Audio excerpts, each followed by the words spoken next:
Hello everyone. Before we start, make sure to like and subscribe to the channel, and leave a comment with where you're from and what time you're watching.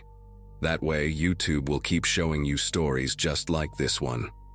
Now, let's begin. The drive to Copper Ridge took me through winding mountain roads that seemed to get narrower with each mile. I was running a true crime podcast called Buried Truth that had gained a modest following over the past 2 years. Nothing huge, maybe 15,000 regular listeners, but enough to make me feel like I was doing something worthwhile. At 34, I'd left my job as a paralegal to pursue this full-time, living off savings and the occasional Patreon donation. The tip about Copper Ridge came through an anonymous email with screenshots of financial records that didn't add up, suggesting the sheriff's department was skimming seized drug money. The sender claimed 3 people who'd tried to expose this had either disappeared or died in accidents over the past 5 years. I checked into the Mountain View Lodge around 4 in the afternoon on a Thursday in late October. The place was one of those old-fashioned motor lodges with doors that opened directly to the parking lot, painted a faded turquoise that probably hadn't been refreshed since the 90s. The woman at the front desk, mid-50s with graying hair pulled back in a tight bun, barely looked at me as she slid the key across the counter. Room 12. When I mentioned I was a podcaster looking into local stories, her fingers tensed on the keyboard, and she suddenly became very interested in something on her computer screen. The whole check-in process took less than 3 minutes, and she didn't say a single word beyond the room number and the Wi-Fi password. My first stop was the local diner, Rosie's Kitchen, a place with checkered floors and red vinyl booths that looked frozen in time. I ordered coffee and pie, setting my recorder on the table. I always kept it visible so people knew our conversations might be recorded. The waitress, a younger woman with bleached blonde hair and a name tag reading Amber, kept glancing at it nervously. When I asked her how long she'd lived in Copper Ridge, she mumbled something about needing to check on other tables and practically ran away. An older man in overalls at the counter turned to look at me, and I noticed his John Deere cap had a small pin on it, a sheriff's badge replica. He stared for a full 10 seconds before turning back to his eggs. The pattern continued everywhere I went that first evening. At the gas station, the attendant suddenly remembered urgent inventory work when I introduced myself. At the small grocery store, conversations between locals died the moment I walked in, leaving an uncomfortable silence broken only by the hum of fluorescent lights. Even the teenager working at the pizza place seemed to have been coached. When I asked about any interesting local stories, he just shrugged and said, "Nothing ever happens here, mister. We like it quiet." But his eyes kept darting to the door, like he was expecting someone to walk in and catch him talking to me. That night in my motel room, I reviewed my notes and started outlining the episode. The anonymous tipster had mentioned a woman named Dolores Craven who'd tried to file a complaint about missing evidence money back in 2016.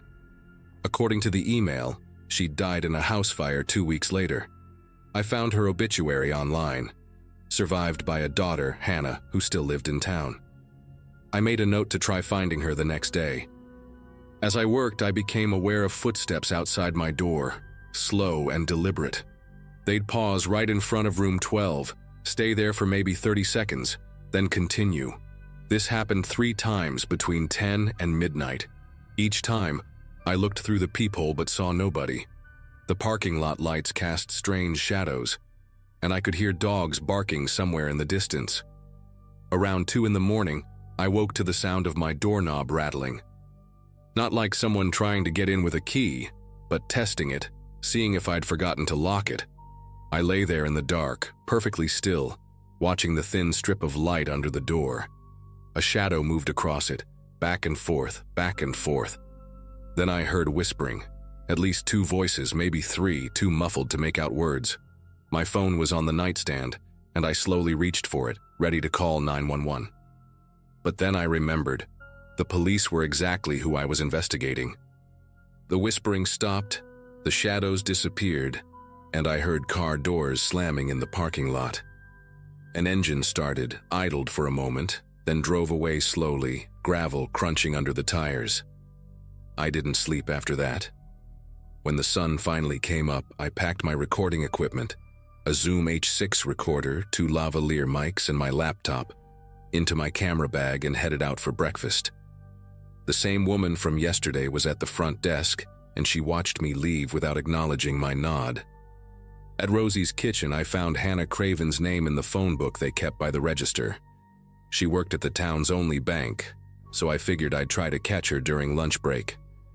The morning passed slowly as I drove around town, taking pictures and recording ambient sound. Copper Ridge had maybe 3,000 people, clustered around a main street that had seen better days. Half the storefronts were empty, their windows either boarded up or covered with faded "for lease" signs. The sheriff's department occupied a newer building on the edge of town, all tinted windows and security cameras. I parked across from the bank around noon and waited. Hannah came out at 12:15, mid-30s, auburn hair, wearing a conservative gray pantsuit. I approached her carefully, introducing myself and mentioning her mother's name. The color drained from her face immediately. She looked around frantically, then grabbed my arm and pulled me into the alley between the bank and a defunct hardware store. "You need to leave," she whispered, her voice shaking.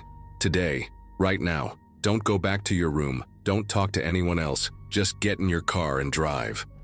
When I asked about her mother, she shook her head violently. Mom thought she could fight them. She thought evidence and truth mattered.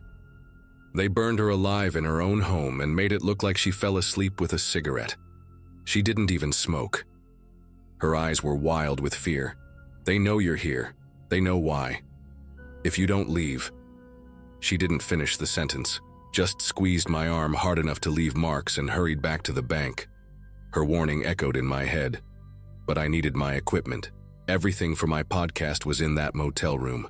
Thousands of dollars worth of gear plus all my research notes. I drove back to the Mountain View Lodge, telling myself I'd just grab my stuff and get out. The parking lot was empty except for my rental car and an old pickup truck I hadn't seen before. As I approached room 12, I noticed the door was slightly ajar.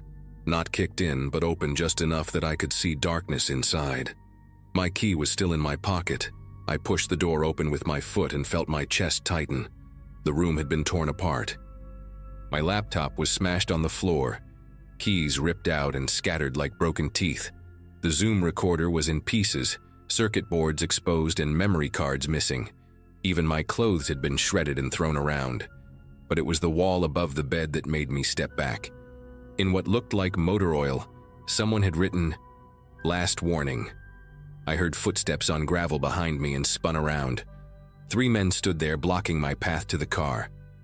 The one in the middle wore a sheriff's deputy uniform, complete with badge number 247, and a nameplate reading Briggs. He was maybe 45, with a thick mustache and cold blue eyes that didn't blink enough. The other 2 were in civilian clothes but had that same cop stance, weight balanced, hands ready.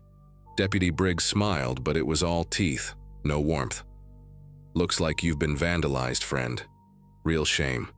Copper Ridge used to be such a safe place." He stepped closer and I could smell stale coffee and cigarettes on his breath. "You should file a report. Of course, investigating property crime can be real difficult. Sometimes we never find who's responsible." The man to his left, younger with a scar through his eyebrow, laughed quietly. "Maybe you should head home," Briggs continued. "Nothing good comes from stirring up dirt in small towns.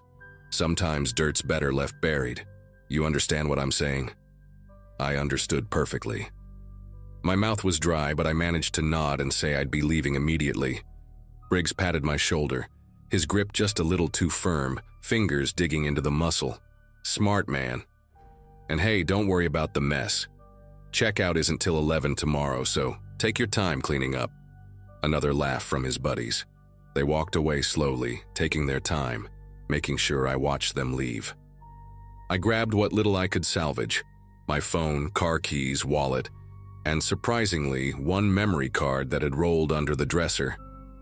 Everything else was destroyed. I threw it all in my car and started driving, not even bothering to close the motel room door. As I passed the sheriff's department on my way out of town, I saw Briggs's cruiser in the parking lot. He was leaning against it, watching me drive by. He gave a little two-finger salute off his forehead, and I knew he'd be watching until I crossed the town limits. I drove for 3 hours straight before stopping, my heart still racing every time I saw a police car.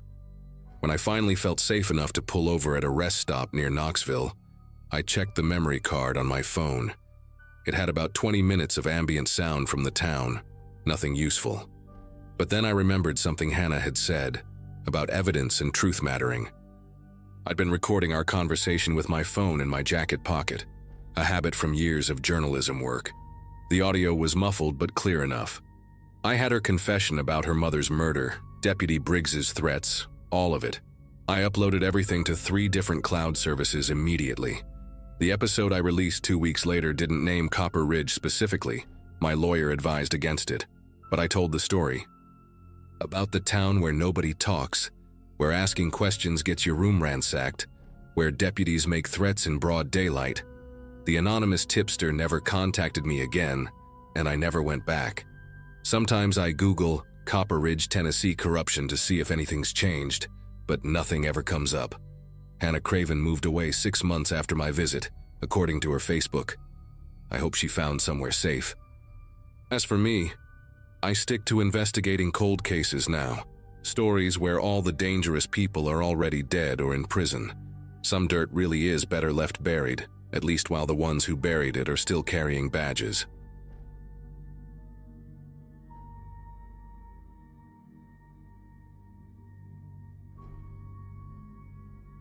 I drove into Oak Hollow on a Thursday afternoon with 3 cameras, a stack of release forms, and enough optimism to fill a documentary grant proposal.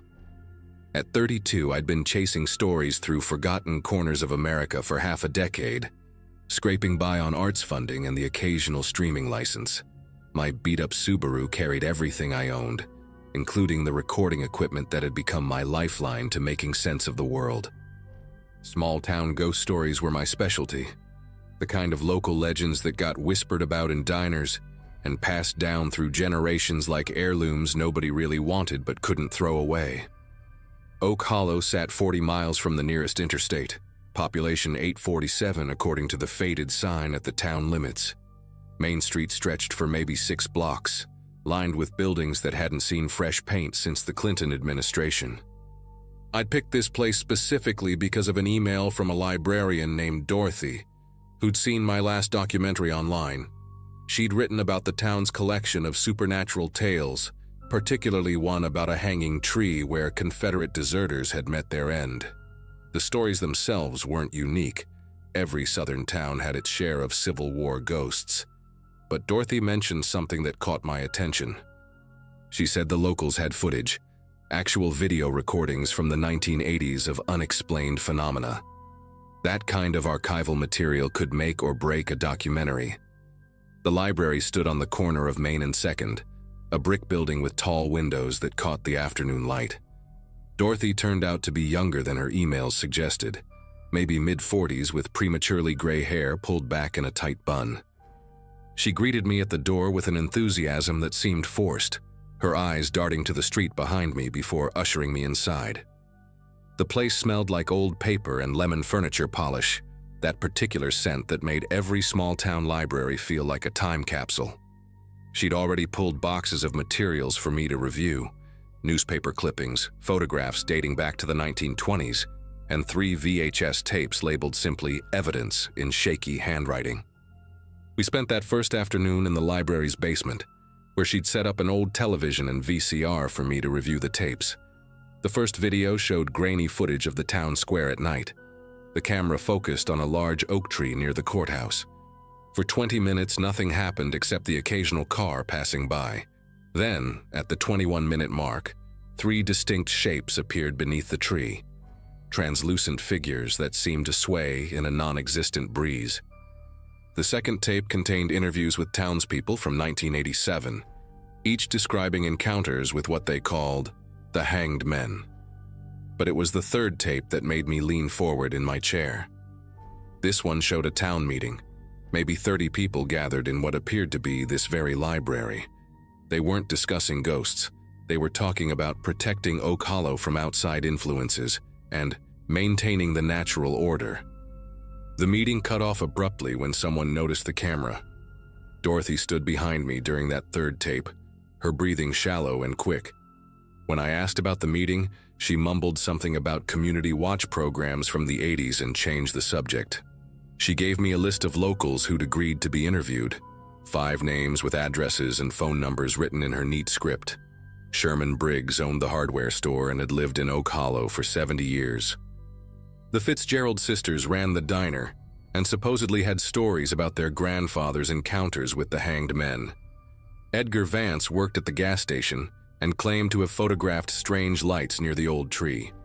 Dorothy assured me they were expecting my calls, that she'd already explained my project, but her hands trembled as she handed me the paper, and she kept glancing at the basement stairs, like she expected someone to come down. I checked into the Magnolia Motor Inn that evening, the only accommodation in town besides a few rental cabins near the lake. The owner, a woman in her 60s who introduced herself as Nadine, seemed friendly enough until I mentioned why I was in town. Her expression shifted like a door closing, though she still gave me the key to room 12 and pointed out where the ice machine was. My room overlooked the parking lot and beyond that, Main Street. From my window, I could see the courthouse and that oak tree from the video. As darkness settled over Oak Hollow, I sat at the small desk with my laptop, transferring footage from the library and making notes. Around 9 o'clock, I noticed something odd. Cars kept driving slowly past the motel, their headlights sweeping across my window. Not many, maybe one every 15 minutes, but they all slowed down as they passed, like they were checking to see if my car was still in the lot. The next morning, I started my interviews early. Sherman Briggs met me at his hardware store before it opened. A tall man with deep-set eyes and hands, scarred from decades of manual labor. He told me about the hanged men while organizing boxes of nails, his voice steady and matter-of-fact. According to him, 3 Confederate deserters were lynched by townspeople in 1864 for trying to steal food and supplies. Their bodies hung from that oak tree for 3 days before anyone cut them down. Every full moon since, people claimed to see them swaying in the breeze. Sherman had photos, old Polaroids showing blurry shapes beneath the tree. But halfway through our interview, his demeanor changed. He kept glancing at the store's front window, and when I asked about other strange occurrences in town, he suddenly remembered urgent inventory work in the back room. The interview ended with him practically pushing me out the door, muttering that he'd said too much already. The Fitzgerald sisters were even stranger. I found them at their diner during the breakfast rush, 2 women in their 70s who moved in perfect synchronization, like they'd choreographed every step. They agreed to talk, but kept contradicting each other. Marlene would start a story about lights in the woods behind their property, and Louise would interrupt to say it never happened. Louise would mention visitors who disappeared in the 60s, and Marlene would laugh it off as gossip. The other patrons in the diner watched our conversation with undisguised interest. Forks paused halfway to mouths, coffee cups suspended in mid-air. When I asked about the town meeting from the 1987 video, both sisters went silent. The entire diner went silent. The only sound was the hiss of bacon on the griddle and the slow drip of coffee into a pot. Marlene finally leaned across the table and whispered that some stories weren't meant for outsiders. They refused to sign the release forms. By noon, I'd struck out with Edgar Vance, too. He wasn't at the gas station, and when I asked his co-worker where to find him, the young man just shook his head and went back to wiping down pumps that were already clean. I drove to the address Dorothy had given me, a small house on the outskirts of town. Edgar's truck sat in the driveway, but no one answered the door despite my repeated knocking. Through a gap in the curtains, I could see someone moving inside. On my way back to the car, I found a note tucked under my windshield wiper. Block letters in black ink. Stop asking questions. Leave tonight. The paper was crisp and new, like it had just come from a printer. I looked around the quiet street. No one in sight, but curtains twitched in windows, and I had the distinct feeling of being watched from multiple directions. I went back to the library to find Dorothy, but the building was locked despite the hours posted on the door, showing it should be open until 5. Through the glass doors, I could see lights on inside and movement in the back office. I called the number she'd given me, and it rang once before going to a generic voicemail. Something had shifted in Oak Hollow since yesterday. The few people I passed on the sidewalk avoided eye contact, crossing the street rather than walk past me. Even the teenager working at the coffee shop acted like I was invisible when I tried to order, serving the customer behind me instead. By 3 o'clock, I'd made a decision. I'd gather what footage I had, maybe try one more interview, then leave first thing in the morning. But when I got back to my motel room, I discovered my laptop missing from the desk. Nothing else had been touched. My wallet still sat on the nightstand. My camera equipment appeared intact. Just the laptop with all my transferred footage was gone. Panic set in as I searched the room, checking under the bed, in the bathroom, everywhere. The window was still locked from the inside, and the door showed no signs of forced entry. Nadine claimed she hadn't seen anyone near my room when I confronted her at the front desk. Her eyes wouldn't meet mine, and she kept wiping the same spot on the counter over and over. I demanded she call the police, and she actually laughed, a short, bitter sound. She told me the sheriff was probably busy, that things had a way of working themselves out in Oak Hollow. That's when I noticed the row of keys behind her.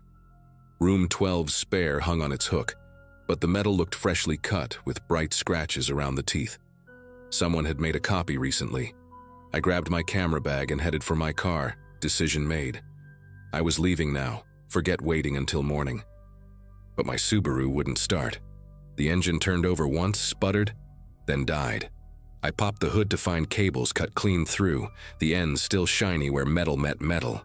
As I stood there staring at the sabotage, cars began pulling into the motel parking lot. Not all at once. First one pickup truck, then a sedan, then another truck. They parked in a loose semicircle around my car, engines running, headlights on despite the afternoon sun. No one got out. They just sat there, waiting. I recognized one of the trucks from my interview that morning. Sherman Briggs behind the wheel, his scarred hands gripping the steering wheel. More vehicles pulled up along the street, blocking both directions. That's when Dorothy appeared, walking across the parking lot with measured steps. She looked different than yesterday, older somehow, her gray hair loose around her shoulders. She stopped 10 feet away and spoke in a voice that carried despite its softness. She said I had 2 choices. I could hand over all my equipment, all my notes, everything related to my documentary, and they'd arrange for someone to drive me to the county line. Or I could be stubborn, and Oak Hollow would handle things the way they'd handled curious outsiders since 1864. The way they'd handled a journalist in 1987 who'd filmed that town meeting. The way they'd handled anyone who threatened to expose what really happened under that oak tree. Not to Confederate deserters, but to anyone who asked too many questions. I gave them everything. Every memory card, every note, even the backup drives I'd hidden in my spare tire compartment. They knew about those too. Sherman and another man I didn't recognize loaded it all into a metal drum and doused it with gasoline right there in the parking lot. The smoke from my burning work rose black against the evening sky, while Dorothy watched with an expression that might have been regret or satisfaction. I couldn't tell which. They made me stand there until every last piece was ash. Then a younger man with nervous eyes and shaking hands got behind the wheel of a rust-spotted Chevy and told me to get in. We drove in silence for 40 minutes, him gripping the wheel like it might escape, me trying to memorize every detail I could. At the county line, marked by a crooked sign and nothing else, he pulled over. Before I got out, he turned to me with tears actually streaming down his face. He whispered that his sister had come to Oak Hollow in 2015 to study folklore for her thesis. They found her car at the bottom of Miller's Pond 6 months later. He shoved something into my hand, a flash drive, tiny and black, then screamed at me to run. I hitchhiked to the next town and caught a Greyhound back to Atlanta that same night. For weeks, I was too scared to look at that flash drive. When I finally did, I found dozens of files, police reports, newspaper clippings, missing persons cases spanning decades. all outsiders who'd come to Oak Hollow and vanished. The journalist from 1987, yes, but also a civil rights worker in 1963, a geology student in 1979, a travel blogger in 2018. The last file was a video, shaky phone footage of that same oak tree. But this time, the shapes beneath it weren't translucent or ghostly. They were solid, swaying bodies, fresh and real. The date stamp showed 3 days ago, while I was in town. I've moved 4 times since then, but sometimes I still get calls from blocked numbers. When I answer, there's only silence, and then Dorothy's voice, soft and certain, reminding me that they know where I am. That Oak Hollow has a long memory and longer reach, that some towns keep their secrets by any means necessary, and the real ghosts aren't the ones that haunt, they're the ones that hunt.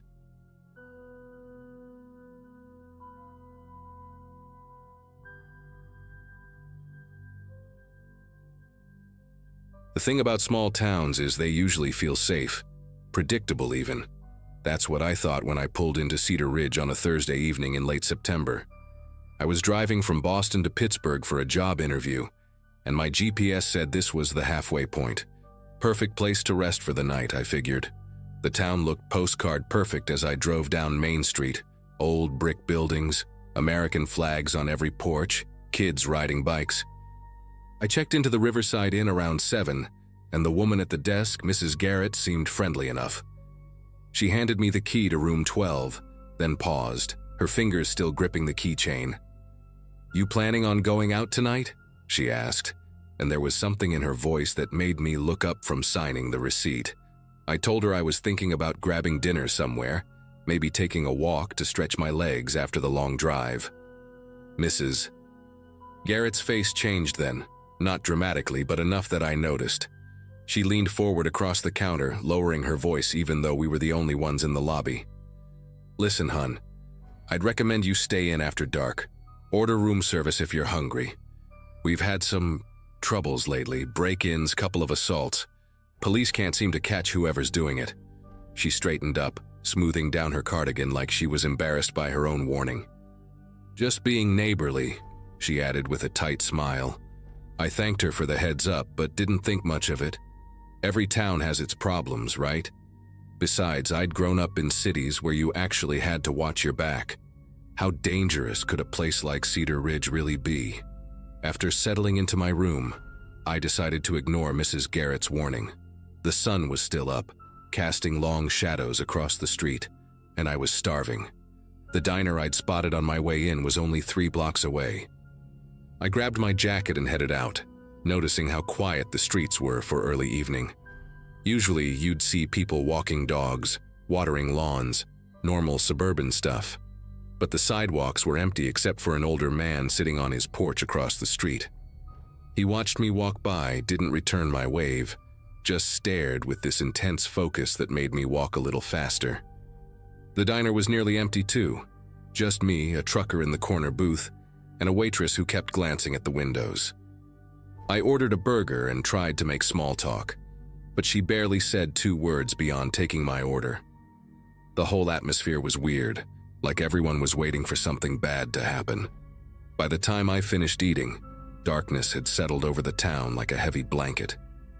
The streetlights were on, but they seemed dimmer than they should be, creating more shadows than light. I paid quickly and stepped outside, immediately noticing how the temperature had dropped. But that wasn't what made me stop in my tracks. Across the street, I saw 2 men walking slowly down the sidewalk, and one of them was carrying what looked like a baseball bat. They weren't talking, weren't hurrying, just walking with this deliberate pace, heads turning left and right like they were looking for something, or someone. I ducked back into the diner's entrance, pretending to check my phone while watching them pass. Once they turned the corner, I started walking back to the inn, taking a different route than I'd come. That's when I saw more of them. Residents out on their porches, in their driveways, all holding something. Golf clubs, crowbars. One woman even had what looked like a machete. They weren't being subtle about it either. I kept my head down and walked faster, but not too fast. Didn't want to look like I was running from something. That's when I heard footsteps behind me, matching my pace perfectly. When I slowed down, they slowed down. When I sped up, they did too. I risked a glance back and saw 3 people about 20 feet behind me. A middle-aged man in a flannel shirt carrying a tire iron, a younger guy with a hockey stick, and a woman holding something I couldn't quite make out in the dim light. They weren't trying to catch up, just following, maintaining that exact distance. My heart was hammering now, and I had to force myself not to break into a run. The inn was still 4 blocks away, and every house I passed seemed to have someone standing guard outside, watching me go by with cold, suspicious eyes. Some of them fell in behind the group following me, creating a growing parade of armed locals trailing me through their streets. Then things got worse. Up ahead, I saw a pickup truck pull out from a side street and stop right in the middle of the road, blocking my path. 2 men got out, leaving the doors open, engine running. One had a shotgun, not pointed at me, but held in a way that made it clear it could be in a heartbeat. The other was holding a length of chain, wrapping one end around his fist. "Evening," the one with the shotgun said, his voice carrying clearly in the quiet night. "Don't think we've seen you around here before." I stopped walking, very aware that the group behind me had stopped too, forming a loose semicircle. I explained I was just passing through, staying at the Riverside Inn, tried to keep my voice steady and normal. The man nodded slowly, like he was thinking it over. "That's so. Mrs. Garrett check you in?" When I confirmed she had, he exchanged a look with his partner. "Funny thing is, we've been having some problems lately. Strangers coming through, causing trouble. You wouldn't know anything about that, would you?" The accusation hung in the air like smoke. I told them I'd just arrived that evening, showed them my room key as proof, even offered to let them call Mrs. Garrett to confirm my story. But I could see in their faces that they'd already made up their minds about me. The man with the chain stepped closer, and I caught a whiff of beer on his breath. "See, that's the thing," he said, voice low and menacing. "Last break-in was at the Hendricks place, just 2 houses down from the inn. Happened 3 nights ago, right around the time their security camera caught someone who looked an awful lot like you casing the property." I started to protest that I'd been in Boston 3 nights ago, but he cut me off. "We take care of our own here in Cedar Ridge. Police can't do nothing, so we handle things ourselves." The crowd behind me murmured agreement, and I heard the distinctive sound of someone pumping a shotgun.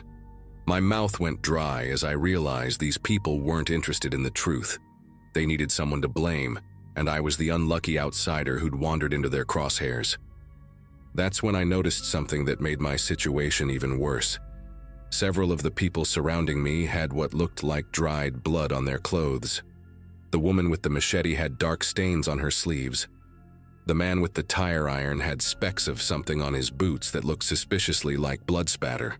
These weren't just paranoid citizens protecting their neighborhood. They'd already hurt someone, maybe multiple someones. And now they had me surrounded, a convenient scapegoat for their troubles. "Look," I said, trying one more time to reason with them. "I understand you're all scared and angry, but I'm not your guy. I've got a job interview in Pittsburgh tomorrow morning.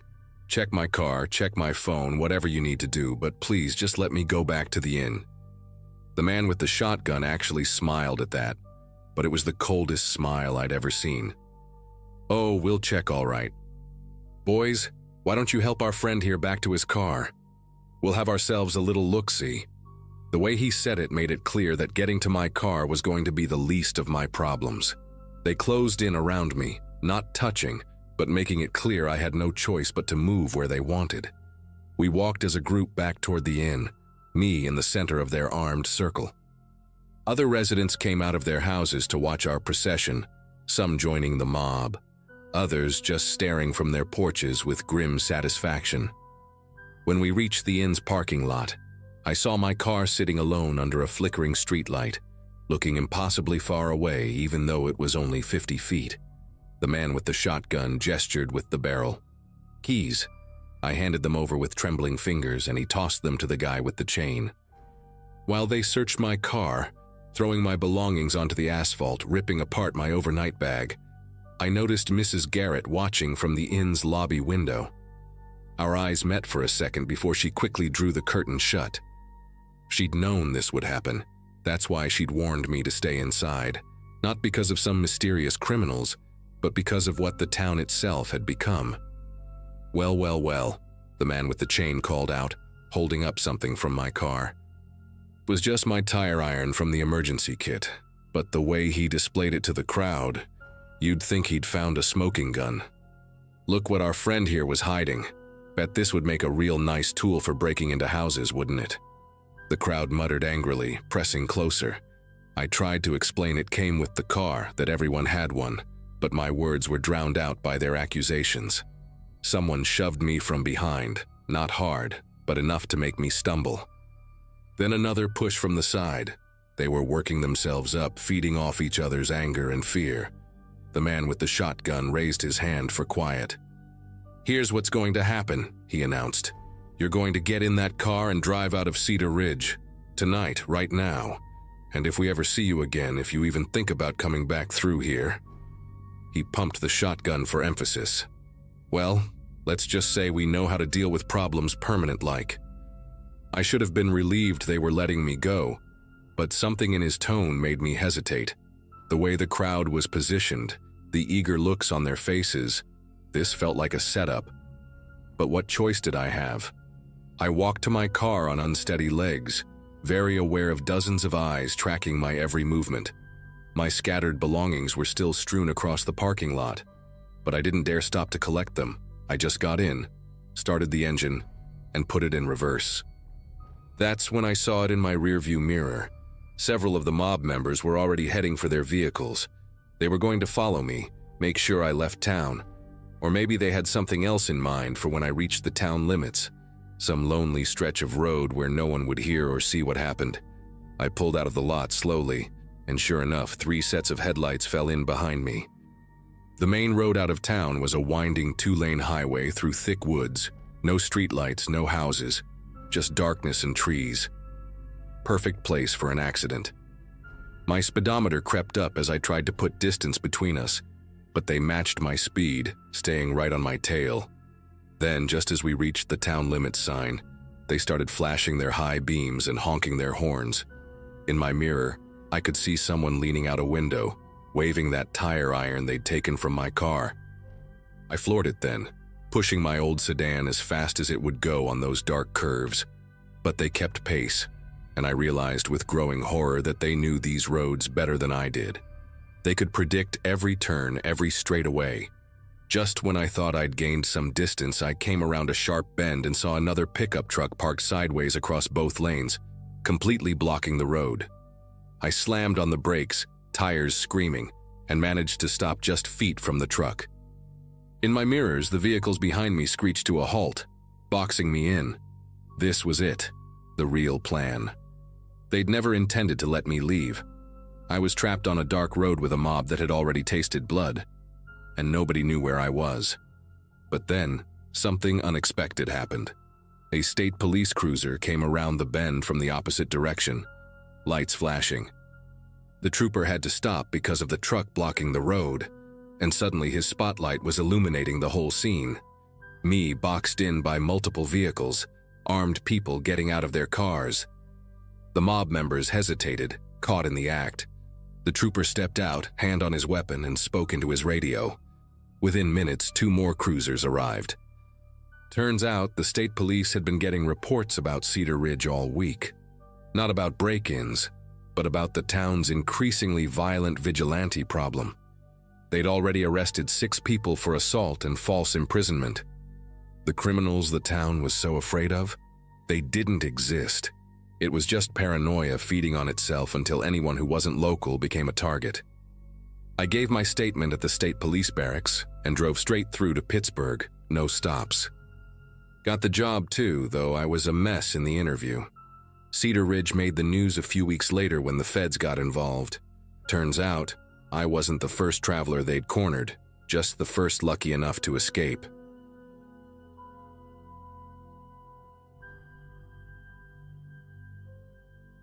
Look, I know how this sounds when I type it all out, but I swear on everything that what happened to me in Fairfield is real. I'm Claire, And at 29, I was teaching 4th grade in Chicago when I got the call that my grandmother Catherine had passed. We weren't super close. She'd moved to this tiny place called Fairfield years ago after my grandfather died, and I maybe visited twice my whole life. But somehow, she left me her house. My parents said it was because I was the only one in the family who still sent her Christmas cards, which honestly made me feel pretty guilty. I was going through a rough divorce at the time. My ex-husband had taken half of everything, and frankly, I needed somewhere to go that didn't cost me a fortune in rent. The timing felt like a sign from the universe, you know. A fresh start in a small town where nobody knew about my failed marriage or the mess I'd made of my life in the city. The drive to Fairfield took about 3 hours through winding country roads that seemed to get narrower the further I got from civilization. When I finally pulled up to Catherine's house, my house now, I guess, it was this old Victorian place with peeling white paint and a wraparound porch that creaked when the wind hit it. The realtor had given me the keys weeks ago, but seeing it in person was different. It sat on about 2 acres, surrounded by these massive oak trees that blocked out most of the sunlight, even in the middle of the day. The nearest neighbor was maybe half a mile down the road, which I thought was perfect at the time. I remember thinking how peaceful it would be, how I could finally get my head straight without the constant noise of traffic and sirens. The moving truck had already dropped off my stuff the day before, so boxes were stacked everywhere inside. That first night I ordered pizza from the only place in town that delivered and sat on the porch steps, watching fireflies dance around the yard. It felt like the beginning of something good, something healing. The weirdness started on my 3rd morning there. I came out to get the mail and found this folded piece of notebook paper tucked under the door knocker. No envelope, just plain lined paper with words scrawled in blue ink. Go back to the city. My first thought was that it was some kind of prank from local kids, maybe testing the new person in town.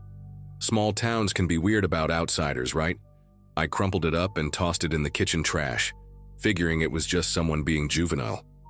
But then 2 days later, there was another one. Same handwriting, same blue ink, but this time it said, "Don't open the window at night." That one made my skin crawl a little. Not gonna lie, it was way more specific, more personal somehow.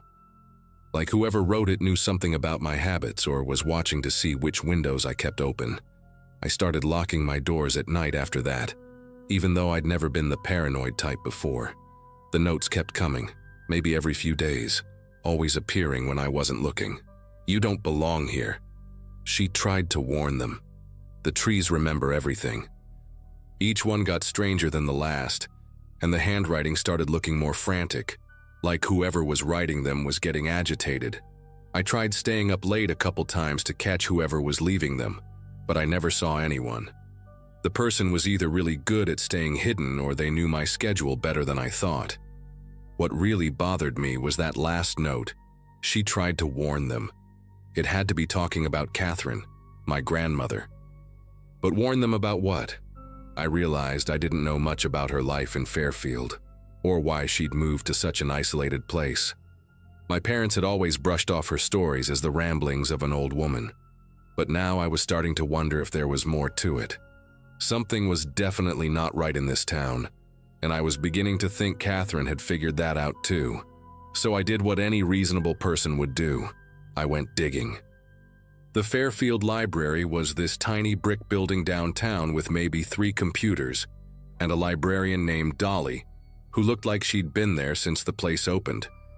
She was actually super helpful when I explained I was Catherine's granddaughter and wanted to learn more about her time in town. Turns out my grandmother had been quite the frequent visitor to the police station. Dolly pulled out these old filing boxes from the back room, and holy hell, what I found in there made my head spin. Police report after police report, all filed by Catherine Morrison between 2013 and early this year. Break-in attempts, footprints on her porch that didn't match any shoes she owned, strange noises at night, and, get this, multiple reports about hooded figures standing in her yard between 2 and 3 a.m. The cops had clearly thought she was losing it, because half the reports had notes scribbled in the margins like elderly woman, possible dementia, and no evidence found at scene. But here's the thing that made my chest tight. Every single report described exactly what I'd been experiencing. The timeline matched up perfectly with when she'd stopped calling my parents as much, when she'd started sounding paranoid, according to my mom. Catherine hadn't been losing her mind at all. She'd been dealing with the same creepy stalkers that were now focused on me. One report from November really stood out, because she'd written in shaky handwriting at the bottom, "They want me gone, but if I leave, they'll just wait for the next person." Jesus, she'd known this would happen to whoever inherited the house. She'd tried to protect future owners by staying put, enduring whatever these people were doing to her. And now that she was gone, they'd moved on to me. I photocopied every single report and drove home with this sick feeling in my stomach, knowing that Catherine had spent her final years living in the same fear I was just starting to understand. The next logical step was getting cameras, right? I wasn't about to spend months filing useless police reports like Catherine had. I drove to the hardware store in the next town over and bought 4 wireless security cameras with night vision. The guy at the store, this older dude named Pete, was super helpful and even offered to come install them for me. When I told him the address, though, his whole demeanor changed. He got this weird look on his face and started talking really fast about how he was booked solid for the next few weeks. I ended up installing them myself, 1 pointing at the front door, 1 at the back, and 2 covering the sides of the house where the yard met the tree line. The setup took me most of a Saturday, but by Sunday night, I had everything connected to an app on my phone. I'm not gonna lie, I was actually excited to finally catch these weirdos in the act. I figured once I had proof of who was doing this, I could take it to the state police and actually get some real help. The footage I got that first week was absolutely insane. On Tuesday night around 2:30 a.m., my phone buzzed with a motion alert. I pulled up the live feed and nearly dropped the damn thing. 3 people in dark hoodies were walking slowly around my house in a perfect circle. Not jogging, not rushing, just this deliberate, methodical pace like they were performing some kind of ritual. What made it even creepier was that none of them ever looked directly at the cameras. It was like they knew exactly where each one was positioned and deliberately kept their faces turned away. They'd walk past a camera, and right at the moment when their face should have been visible, they'd turn their head just enough to stay in shadow. The whole thing lasted about 20 minutes, and then they just melted back into the trees like they'd never been there.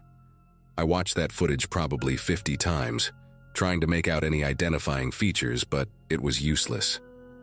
All I could tell was that one was shorter than the others, and they all moved with this eerie coordination that made my skin crawl. After seeing that footage, I barely slept for 3 days. I kept checking the cameras obsessively, jumping at every little sound the old house made. The notes stopped coming after I installed the cameras, which should have made me feel better, but somehow it made everything worse. It was like they were changing tactics, escalating to something I couldn't predict. On Friday night, I took 2 sleeping pills because I was becoming a complete wreck. Bad decision. Around 4 a.m., I woke up to the most horrible sound I've ever heard. My home security alarm blaring like the world was ending. I stumbled out of bed, still groggy from the pills, and checked my phone. The app showed that the back door sensor had been triggered. My heart was pounding so hard I could hear it in my ears as I crept toward the kitchen, grabbing a baseball bat from the hall closet. When I got to the back door, it was standing wide open, letting in the cold morning air. But here's the thing that really messed with my head. There were absolutely no signs of forced entry. No broken locks, no damaged wood, nothing. The door was just open. I called 911 immediately, and 2 officers showed up about 20 minutes later. Officer Thompson and Officer Banks, both local guys who clearly thought I was just another paranoid city girl making a fuss over nothing. They walked around the house, checked the door frame, asked if I was sure I'd locked it before bed. The younger one, Thompson, kept giving me these looks like I was wasting their time. They spent maybe 15 minutes total before telling me it was probably just an old lock that didn't catch properly and that I should get it replaced. But I knew I'd locked that door.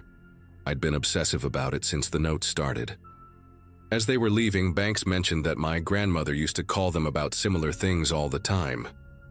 "Old houses, you know," he said with this dismissive shrug. "They settle funny sometimes."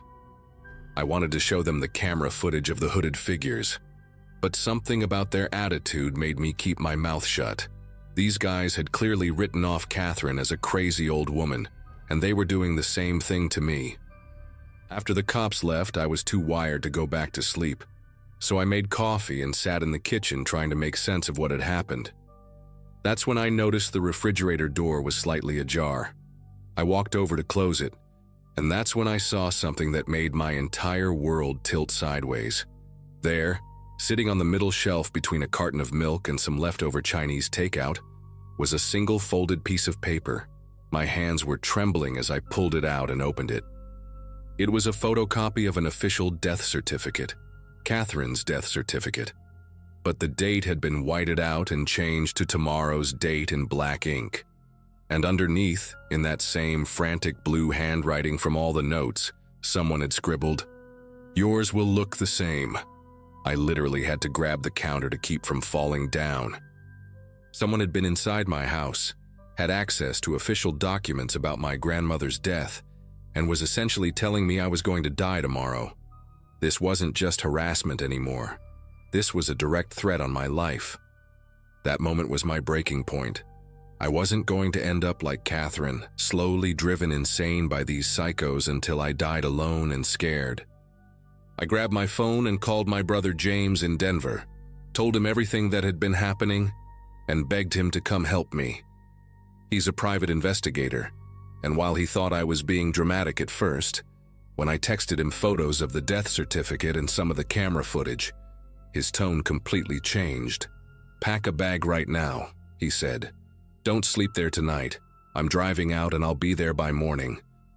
I threw some clothes in a suitcase, grabbed all of Catherine's police reports and my camera equipment, and drove to a motel in the next town over.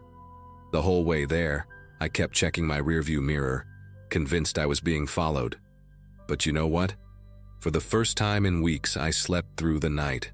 When James arrived the next morning with two of his buddies from his army days, we went back to the house together. The front door was standing wide open, and pinned to it was one final note: "Running won't save you." But James took one look at everything I'd collected, made some calls to contacts he had with the state police, and within 48 hours, 3 people were arrested. Turns out it was a local family, the Carters, who'd been trying to buy Catherine's land for years to expand their meth operation in the woods behind the house. They figured if they scared off anyone who inherited it, they could eventually get it cheap at a tax auction. James's military connections and my documentation finally got someone to take it seriously. The Carters are in prison now, and I still live in that house. Sometimes I think about Catherine and how she died thinking she'd failed to protect me, when really, her meticulous record-keeping is what saved my life.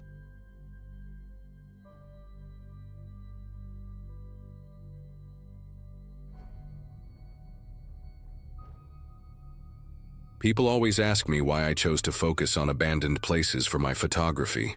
Truth is, there's something about decay that tells a story better than any pristine building ever could.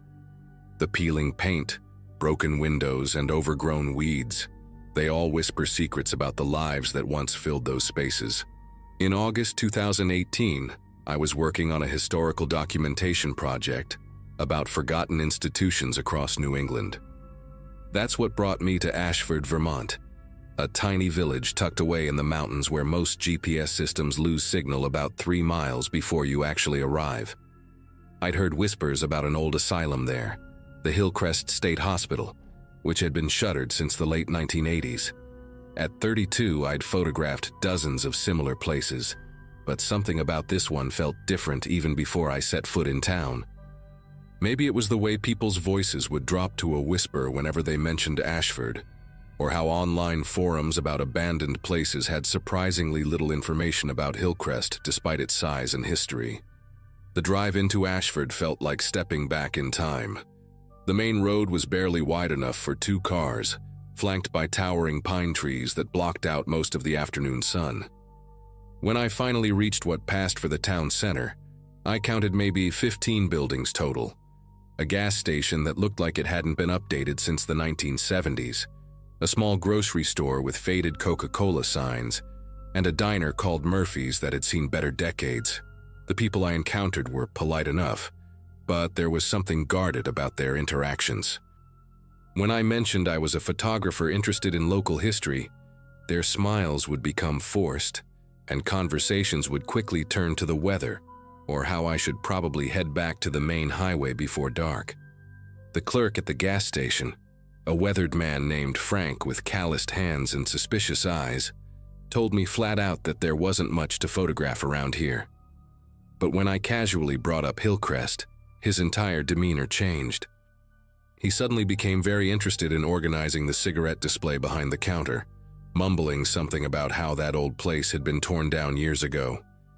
The way he avoided eye contact told me everything I needed to know. Hillcrest was still standing, and for some reason the locals didn't want outsiders knowing about it. I decided to try a different approach and headed to Murphy's Diner, hoping the coffee would be better than the information I'd been getting. The place was dimly lit with those old-style booth seats that had probably been there since the 1960s, cracked vinyl held together with electrical tape. There were only 3 other customers, an elderly couple sharing a piece of apple pie and a middle-aged woman reading a paperback novel while nursing what looked like her 3rd cup of coffee. The waitress, who couldn't have been older than 25, had that small-town friendliness that felt genuine until I mentioned why I was in town. Her name tag read Bethany, and she had strawberry blonde hair pulled back in a messy bun, with tired eyes that suggested she'd been working double shifts for weeks. When I asked about historical sites in the area, particularly anything related to the old hospital, Bethany's pen stopped moving across her order pad. She glanced nervously toward the kitchen, then leaned in closer and lowered her voice to barely above a whisper. "Look, mister, I don't know what you heard about this place, but there ain't nothing up there worth seeing. That building's been empty for decades, and it's not safe. Foundations crumbling, roofs caved in, and the whole place is probably full of asbestos." What struck me as odd was how specific her warnings were for someone who claimed there was nothing to see. She rattled off details about structural damage and environmental hazards like she'd given this exact speech before, multiple times. But it was what happened next that really got my attention. As she was talking, the kitchen door swung open and an older man emerged, probably the cook or owner. And the moment he saw Bethany talking to me, his face darkened. He didn't say a word, just gave her a look that made her straighten up immediately and change the subject to the daily specials. The whole interaction lasted maybe 30 seconds, but it was clear that discussing Hillcrest was absolutely forbidden.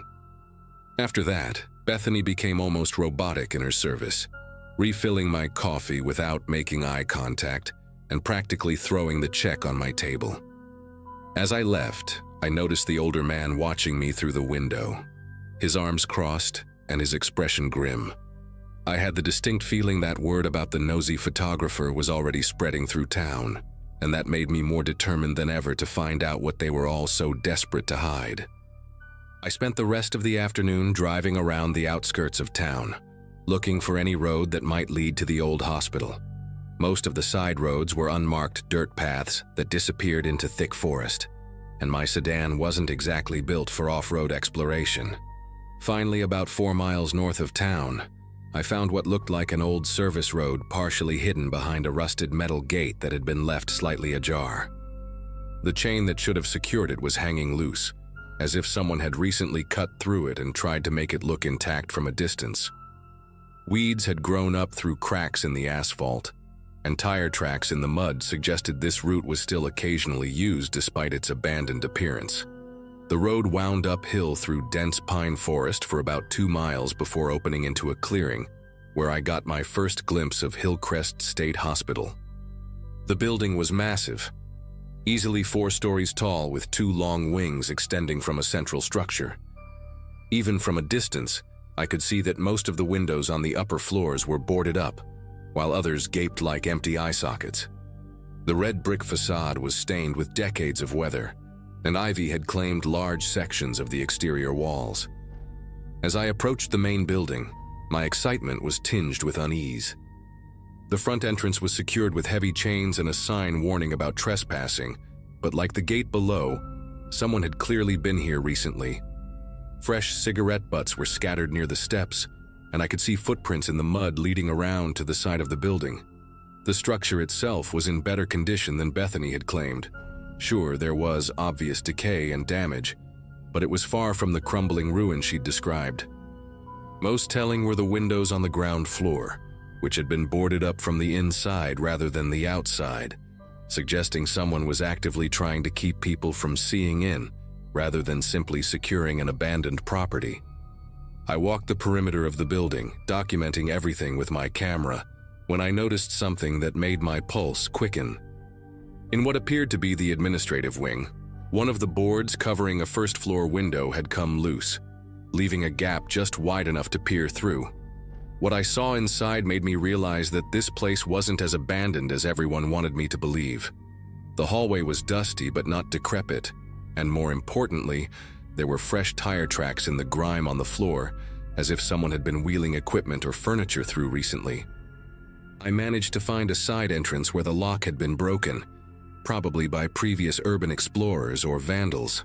The heavy metal door creaked loudly as I pushed it open, and the sound echoed through what felt like miles of empty corridors. The smell hit me immediately, not the musty odor of abandonment I expected, but something sharper, almost clinical, like disinfectant mixed with old paper and something else I couldn't quite identify. The interior was a maze of long hallways lined with doors, most of which were locked or blocked. Emergency lighting strips along the baseboards were still functional, casting an eerie green glow that made everything look like it was underwater. As I explored deeper into the building, I started finding things that didn't belong in an abandoned asylum. In what had once been the main reception area, I discovered a desk that looked like it had been used recently, with coffee ring stains and pen marks that seemed fresh. There were filing cabinets that had been left unlocked, and when I opened one, I found manila folders containing documents that made my photographer's curiosity turn into something closer to fear. The papers were photocopies of old medical records, but not the kind you'd expect to find in a normal psychiatric facility. The documents I found were disturbing in ways I hadn't anticipated. Patient files from the 1960s and 1970s detailed treatments that sounded more like torture than therapy. Electroshock sessions administered at voltages far beyond standard practice, experimental drug cocktails with no apparent medical purpose, and surgical procedures that seemed designed to test the limits of human endurance rather than provide healing. What made it worse was that many of these files had recent handwritten notes in the margins, as if someone had been studying these old records and taking notes. One file in particular caught my attention, a patient identified only as Subject 47, who had undergone something called cognitive restructuring therapy over a period of 18 months. The description of the treatment was vague but chilling, involving sensory deprivation, chemical restraints, and what the notes referred to as perception modification techniques. But the most unsettling discovery was a newer document paperclipped to the old file, a modern psychological evaluation form with today's date on it, filled out in careful handwriting for someone identified only by initials. The symptoms described matched almost exactly what Subject 47 had exhibited 50 years earlier. Someone was not just studying these old experimental procedures, they were apparently still using them. I was so absorbed in reading these horrific documents that I almost didn't hear the car engines approaching outside. When the sound finally registered, my heart started pounding so hard I could hear it in my ears. Through the grimy window, I watched as 3 vehicles pulled into the clearing, 2 pickup trucks and what looked like a police cruiser, though I couldn't make out the department markings from this distance. Car doors slammed shut, and I could hear voices, muffled but urgent.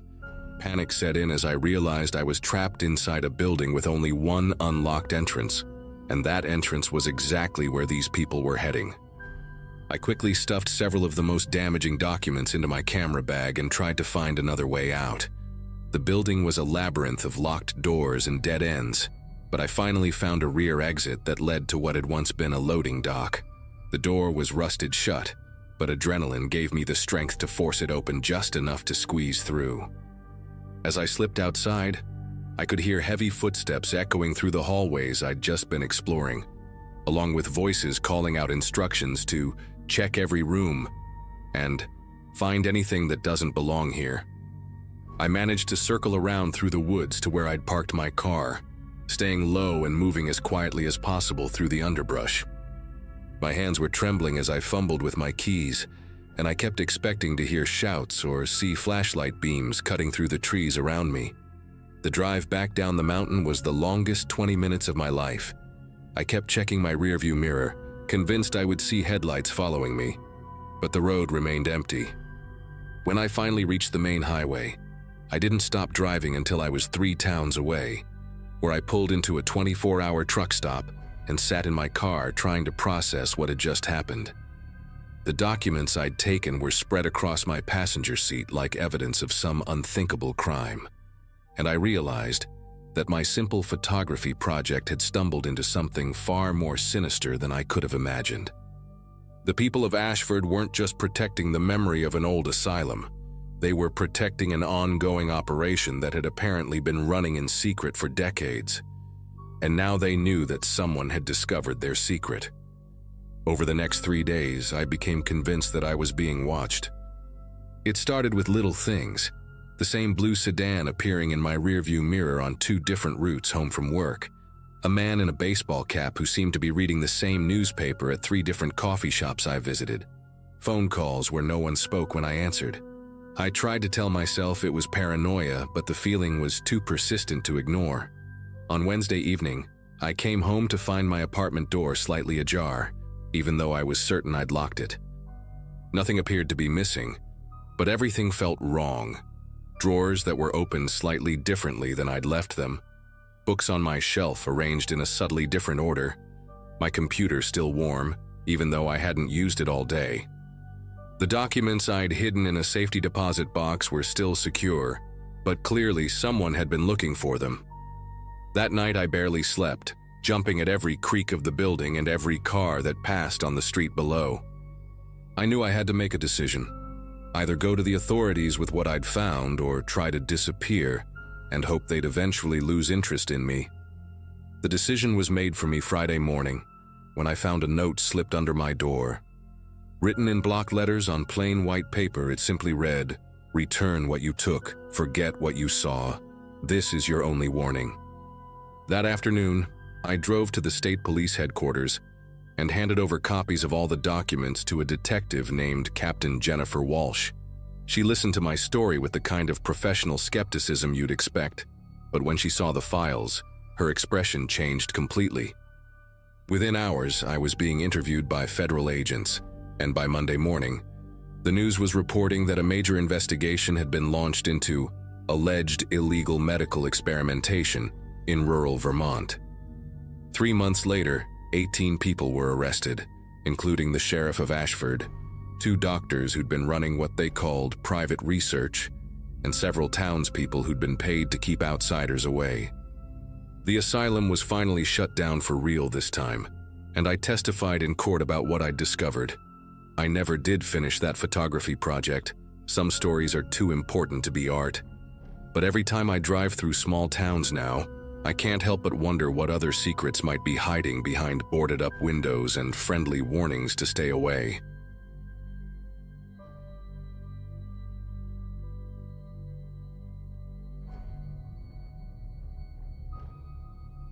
The gas station attendant wouldn't meet my eyes when I asked about the missing hikers.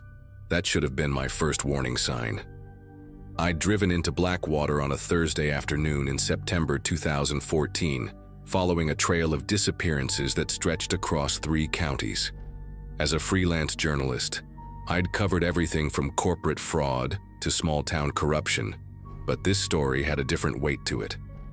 The attendant, a wiry man with grease-stained fingernails, kept glancing at the sheriff's office across the street while he filled my tank. He muttered something about folks getting lost in the mountains all the time, then practically threw my change at me before hurrying back inside his booth. Blackwater wasn't on any tourist maps, and now I understood why. The main street had maybe 12 buildings, half of them boarded up with sun-bleached plywood. Paint peeled off the remaining storefronts like diseased skin, and the few people I saw walking around moved with purpose, heads down, avoiding eye contact. I parked outside Mabel's diner, the only place that seemed to have any life to it, and grabbed my notebook and recorder. Through the window, I could see locals hunched over coffee cups, their conversations dying the moment I pushed through the door. The silence that followed was thick enough to choke on. I slid into a booth near the back, trying to appear casual while every pair of eyes tracked my movement. The waitress, a woman in her 60s with silver hair pulled into a tight bun, approached with deliberate slowness. Her name tag read Gladys, and her smile never reached her eyes. I ordered coffee and the daily special, then asked if she'd heard about the hikers who'd gone missing last month.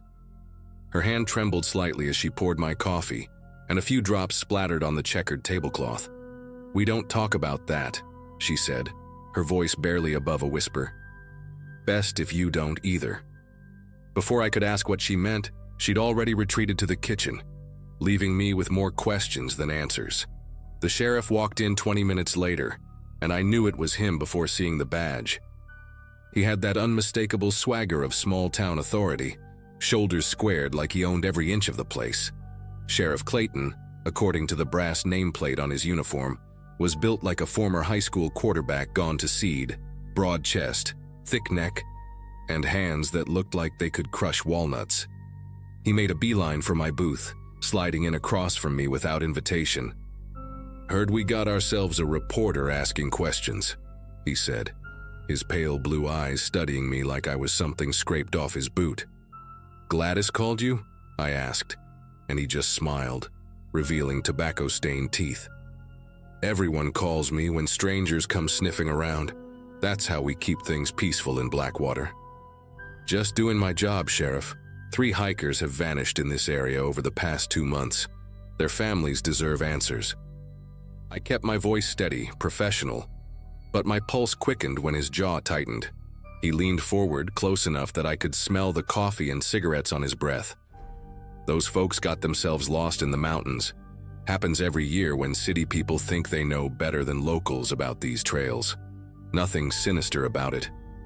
His tone suggested the conversation was over, but I pressed on. "Their cars were found at different trailheads, all within 5 miles of town.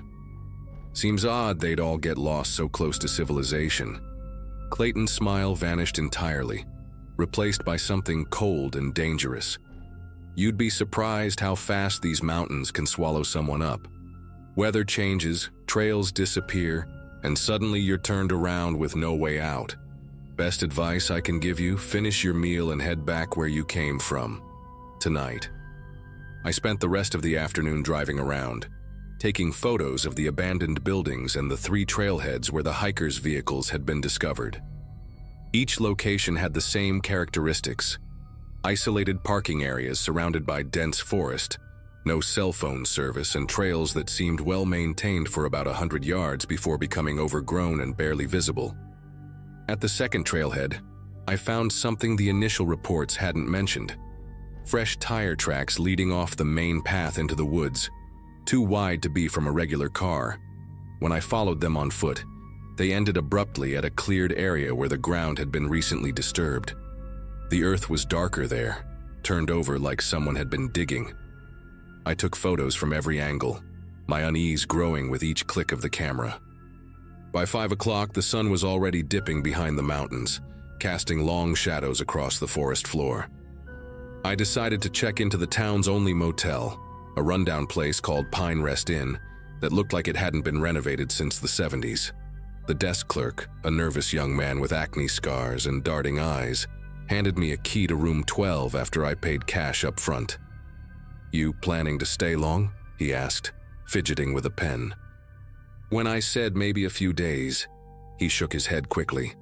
"Most folks just pass through. Not much to see in Blackwater." As I headed to my room, I noticed him pick up the phone and dial. speaking in hushed tones while watching me through the office window. The room smelled like mildew and old cigarettes, with a bed that creaked under my weight and a TV that only picked up static. I spread my notes and photos across the bedspread, trying to piece together a pattern. Around 8 that evening, I walked to the town's records office, hoping to find historical documents about missing persons cases.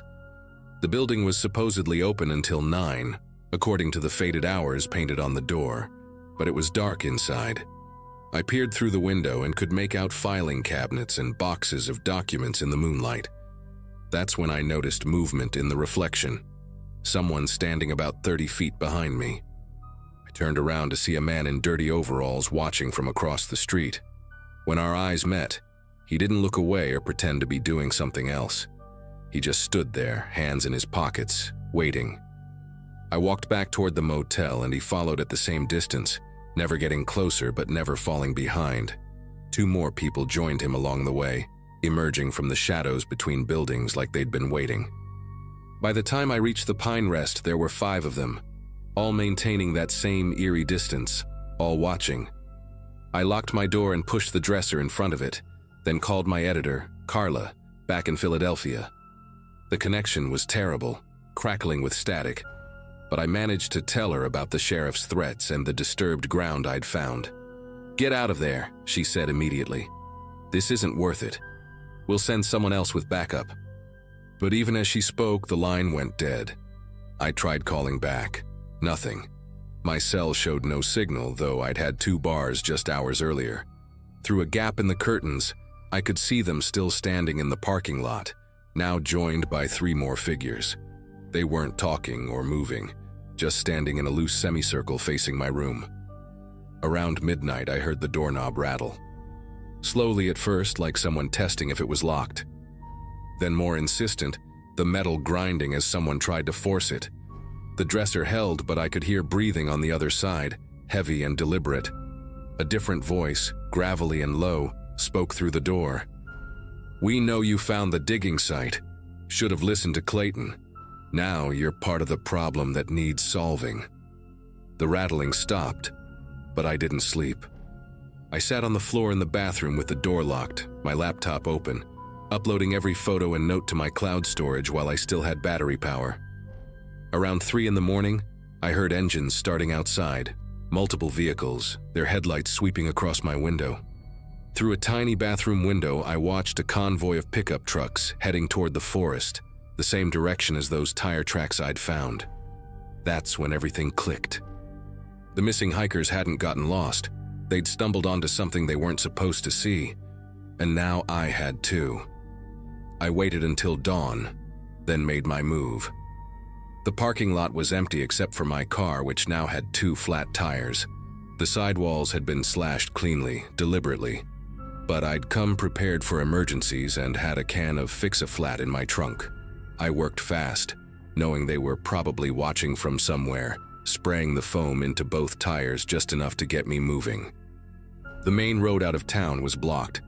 Sheriff Clayton's cruiser sat sideways across the pavement, and he leaned against it with his arms crossed, waiting. I didn't slow down. Instead, I yanked the wheel hard left onto a dirt service road I'd noticed the day before, my patched tires protesting as I floored it. In the rearview mirror, I saw Clayton scrambling for his vehicle, but I had a head start. The service road was rough, full of potholes and loose gravel, but it connected to the state highway about 8 miles out. Those were the longest 8 miles of my life. 2 pickup trucks appeared behind me after the first mile, gaining fast. My speedometer hit 60 on roads meant for maybe 30, the car sliding around corners, branches scraping against the windows. At one point, they got close enough that I could see the driver of the lead truck, the same man in overalls who'd followed me the night before. He tried to ram my bumper, but I jerked the wheel at the last second, nearly sending myself into a ditch. I made it to the highway with maybe 100 yards to spare, merging into blessed traffic, a stream of normal cars with normal people living normal lives. The trucks didn't follow onto the main road, just sat at the intersection watching me disappear. I drove straight through to Philadelphia, 12 hours without stopping except for gas, constantly checking my mirrors. The story I wrote exposed everything. The pattern of disappearances, the sheriff's obstruction, the midnight convoys, and my own near miss. State police launched an investigation 2 weeks later, but by then, most of Blackwater's residents had scattered. They found human remains at 3 sites in the forest, some dating back 20 years. Clayton and 12 others were arrested, though the full truth of what they were doing, whether it was covering up accidents, hiding bodies for money, or something worse, never fully came to light. I still get nightmares about those people standing in the parking lot, silent and watching, and I've never driven through West Virginia again.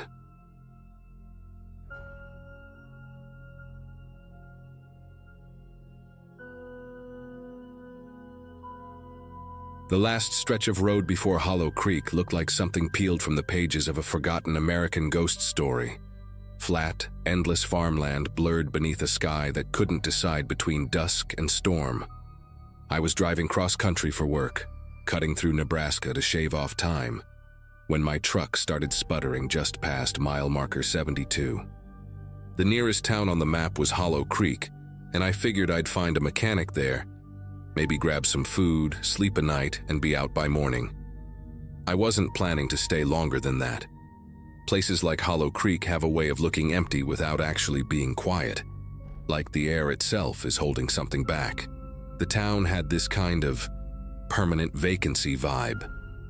The only lodging I could find was a squat 1-story building with a faded red sign that read Creekside Motel, but most of the letters were missing or hanging by threads. A man at the front desk, who introduced himself as Wendell, handed me a key without much talk.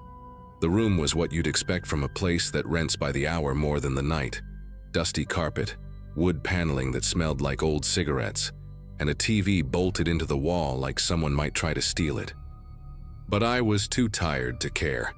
I dropped my duffel bag, grabbed a sandwich from the gas station across the street, and spent the evening trying to find a signal strong enough to text my supervisor about the delay.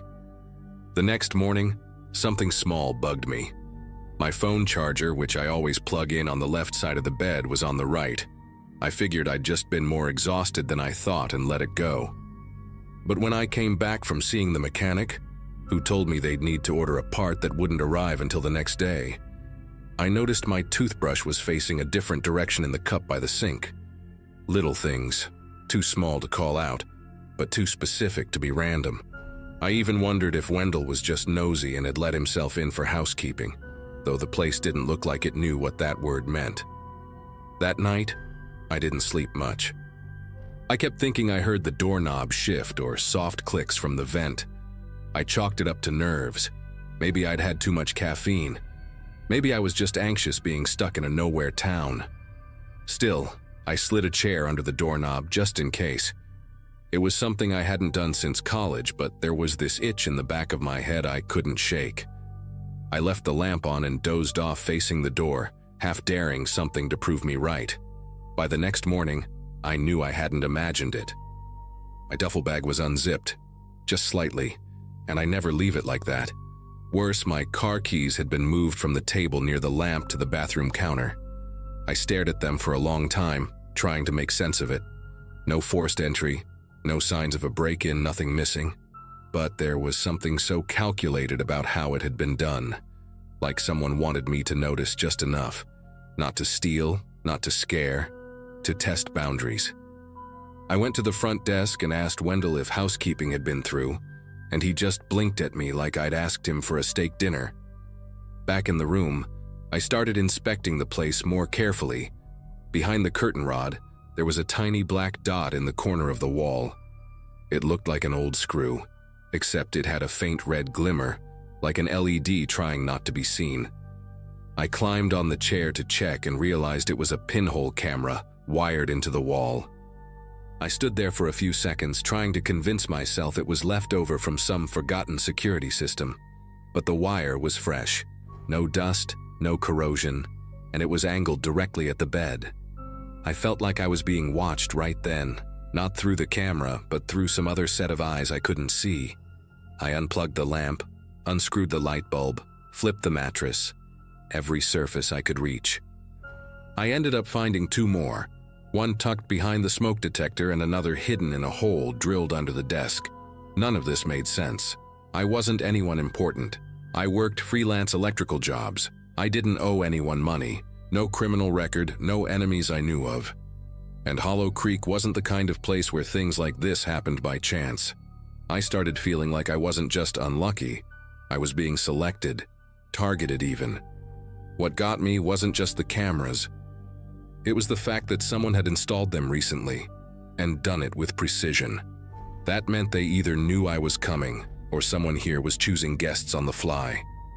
I packed up what little I'd unpacked, called the mechanic, and told him I'd find another shop in the next town over. He paused for a beat too long and said, "You sure about that?" Like he already knew why I was rushing. That tone stayed with me. It was subtle, almost lazy, but there was something underneath it. Like he'd been through this dance before with someone else. I didn't even wait to check out. I tossed the key on the nightstand and walked straight to the front office, but it was empty. The blinds were pulled, lights off. Wendell was gone, like he'd never been there. I walked around the back, knocked once, then twice, but no answer. I didn't push it. I just got in my truck and drove down the road to the next service station, praying they'd have what I needed. On the way out of town, I noticed something I hadn't seen before. A security camera mounted on a telephone pole near the motel, aimed not at the road but at the parking lot. There was no branding on it, no city markings. Just a plain black casing bolted into splintering wood. When I got to the next town over, the mechanic there took one look at the truck and told me the fuel line had been tampered with. Not by Ware, but by someone who knew what they were doing. He showed me where the clamp had been loosened, just enough to cut off pressure but not enough to make it obvious. I asked him how long it would have taken someone to do that. He shrugged and said, "A couple minutes tops." That's when everything clicked. They hadn't been watching me because I stumbled into town. They'd brought me in. I filed a report with the sheriff's department in the next county, but I never heard back. A week later, I got a generic email saying they'd looked into the matter and found nothing unusual. I tried calling once, but nobody returned the message. It didn't matter. I already knew I wasn't supposed to get answers. Hollow Creek wasn't the kind of place that shows up on headlines. It just absorbs people, quietly, neatly, like they were never there. Since then, I don't take back roads. I don't stop in towns that don't show up in search results. I sleep in the truck if I have to. There's something about Hollow Creek that still bothers me, not just because of what happened, but because of how easy it was for them. Like they'd done it before, like they'll do it again.